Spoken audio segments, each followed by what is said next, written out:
Okay, so here we are again with another video from Lauren's Craft.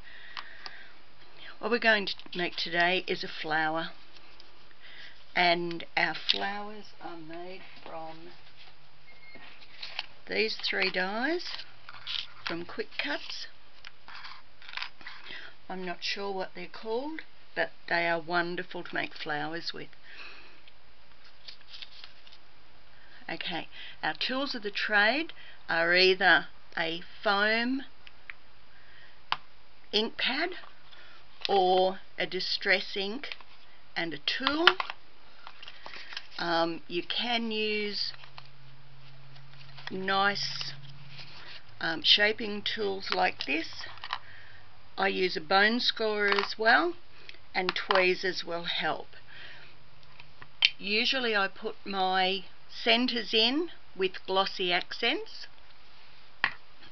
I do my gluing with just a white glue, a PVA, but today I'm going to use glue gun because it's quicker and easier, and I'm not going to have anything popping off because it's not dry.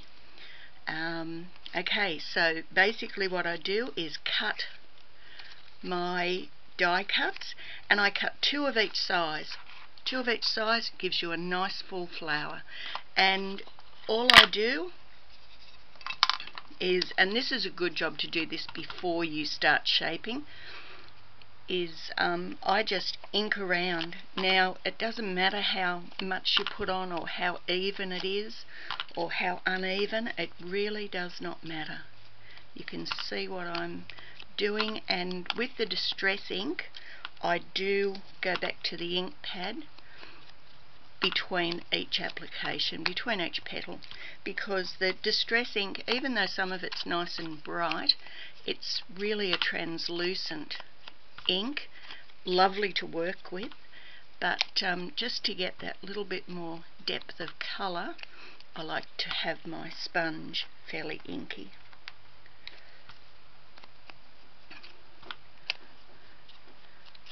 So see, just as simple as that, and they're all done. Now I would set these aside to dry, because if you start playing with them and pulling them and what have you before they are dry, you'll end up tearing the petals. Okay, so basically what we've got, I use a big ball point here, and all I want to do is just put a little bit in the centre.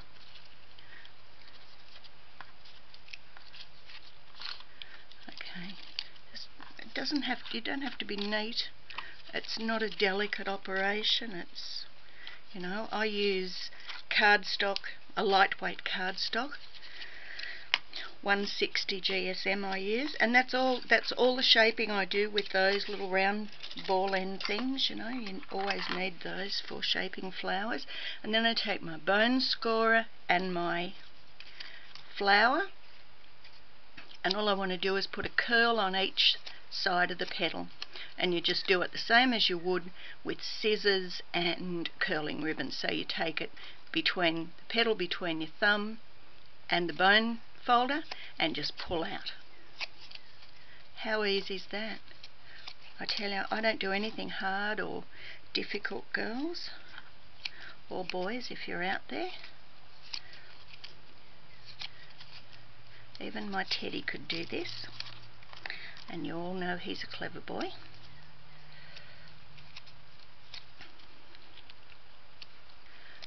Okay, so not very long and we're almost done.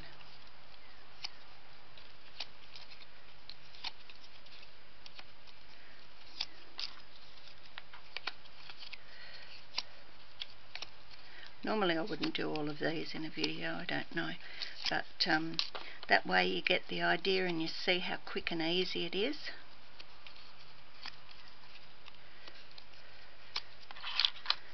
Okay, now it's time for gluing together, and all I do is a little bit of glue in the centre. Don't worry about that overspray and mismatch I did, and you just offset your petals, and there you are.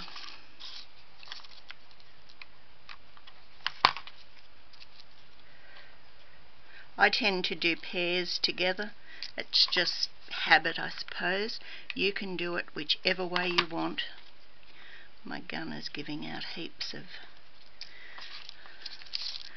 glue here, but it doesn't matter.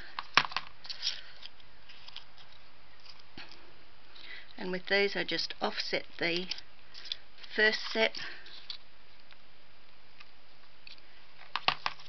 so each layer of petals is offset to the one below.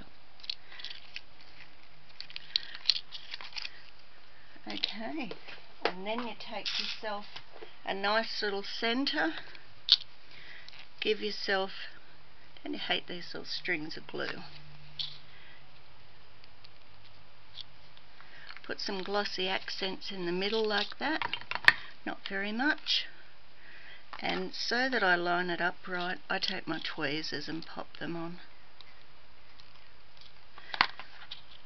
There you are, and that's it. Simple as that. So I hope you enjoyed that, and I hope that you have lots of fun making flowers. Thank you.